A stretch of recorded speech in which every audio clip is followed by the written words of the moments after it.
Hello friends, आज के इस वीडियो में हम लोग जानेंगे कि 1 हेक्टेयर ज़मीन कितना वर्ग मीटर और कितना वर्ग फीट होता है। इसको देखिए हम लोग बिल्कुल आसानी से समझेंगे। देखिए यहाँ पर दो तरह की ज़मीन की आकृति है, जो कि देखिए दोनों ज़मीन 1 हेक्टेयर का है। देखिए आपको सबसे पहले पता होना चाहिए कि 1 हेक्टेयर ज़मीन में कितना वर्ग मीटर होता है।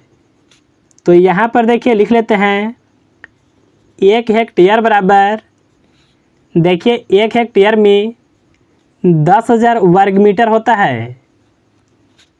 इसको आप मीटर का स्क्वायर लिख सकते हैं, यानी देखिए 10,000 वर्ग मीटर बराबर 1 हेक्टेयर होगा।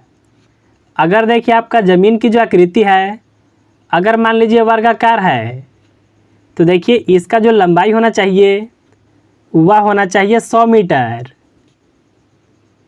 और अगर देखिए हम लोग चौड़ाई की बात करें तो यह होना चाहिए 100 मीटर। यानी देखिए जब वर्गाकार आकृति है तो अगर सभी भुजा 100 मीटर का रहेगा तो देखिए यह जो प्लॉट है यह 1 हेक्टेयर का होगा। लेकिन देखिए अगर मान लीजिए आपका ज़मीन वर्गाकार नहीं है, अगर आयताकार है, तो देखिए यह लंबाई ना, तो लंबाई देखिए होना चाहिए 500 मीटर। और यदि देखिए अगर हम लोग चौड़ाई की बात करें तो यह होना चाहिए 200 मीटर। देखिए 500 मीटर यह भुजा है, तो इसके सामने वाला भुजा भी 500 मीटर होगा।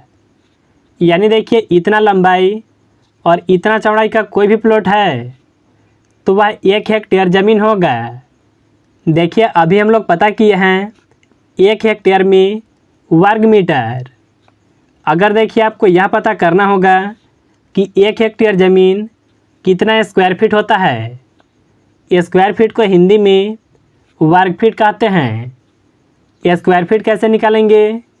तो देखिए यहाँ पर वर्ग मीटर में है ना, इसके मान को आपको स्क्वायर फीट में बदलना होगा। तो कैसे बदलेंगे?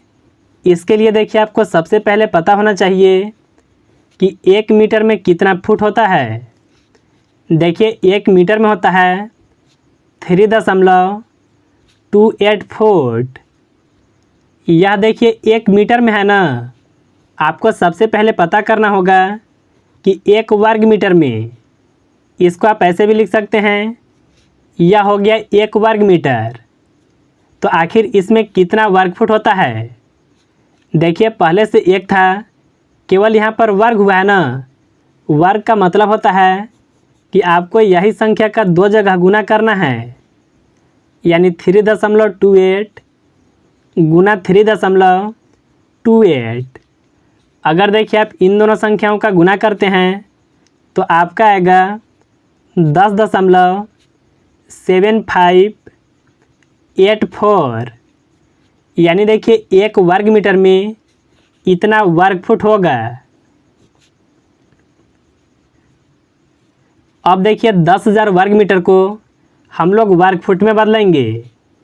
देखिए आपको ध्यान रखना है, वर्ग फुट को अंग्रेजी में स्क्वायर फीट कहते हैं। अब देखिए इसको बदलने के लिए आपको देखिए 10,000 में यह मान से गुना करना होगा। तो चलिए हम लोग 10,000 में यह संख्या से गुना करते हैं, यानी 10.7584। देखिए यहाँ पर 1 पर 4 जीरो है ना, तो यह जो दशमलव है 4 अंक इधर आ जाएगा। यानी देखिए इसका अगर आप गुना करेंगे तो आपका आएगा 10, 75, 84। देखिए यह जो माना गया यह आ गया स्क्वायर फुट में। इसको देखिए आप स्क्वायर फीट बोलिए या फिर वर्ग फीट बोलिए। यानी देखिए 1 हेक्टेयर जो ज़मीन होता है 1,07,584 स्क्वायर फीट होगा। अब देखिए आप चाहे तो इसको डिसमिल में बदल सकते हैं या फिर एकड़ में बदल सकते हैं। अगर देखिए आपको डिसमिल में बदलना होगा तो देखिए आपको सबसे पहले पता होना चाहिए कि 1 डिसमिल में कितना वर्ग फुट होता है।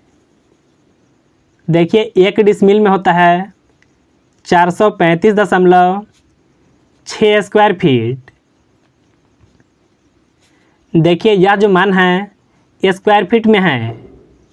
अगर देखिए आपको एकड़ में बदलना होगा तो आपको देखिए सबसे पहले पता होना चाहिए कि 1 एकड़ में कितना स्क्वायर फीट होता है। तो देखिए 1 एकड़ में होता है 43,560 स्क्वायर फीट।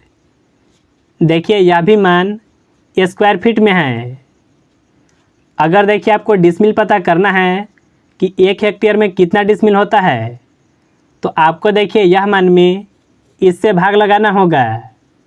अगर देखिए आप यह संख्या से इसमें भाग लगाते हैं तो देखिए आपका आएगा 246.97, यानी देखिए 1 हेक्टेयर ज़मीन जो होता है लगभग 247 डिसमिल होता है। इसी तरह से अगर हम लोग बात करें कि कितना एकड़ होगा तो आपको देखिए यह मान से इसमें भाग लगाना होगा। अगर देखिए इसमें आप भाग लगाते हैं तो आपका आएगा 2.469, यानी देखिए 1 हेक्टेयर में इतना एकड़ होगा। तो देखिए इस तरह से आप बिल्कुल आसानी से 1 हेक्टेयर ज़मीन को समझ सकते हैं। तो मुझे उम्मीद है कि आप बिल्कुल आसानी से समझ गए होंगे।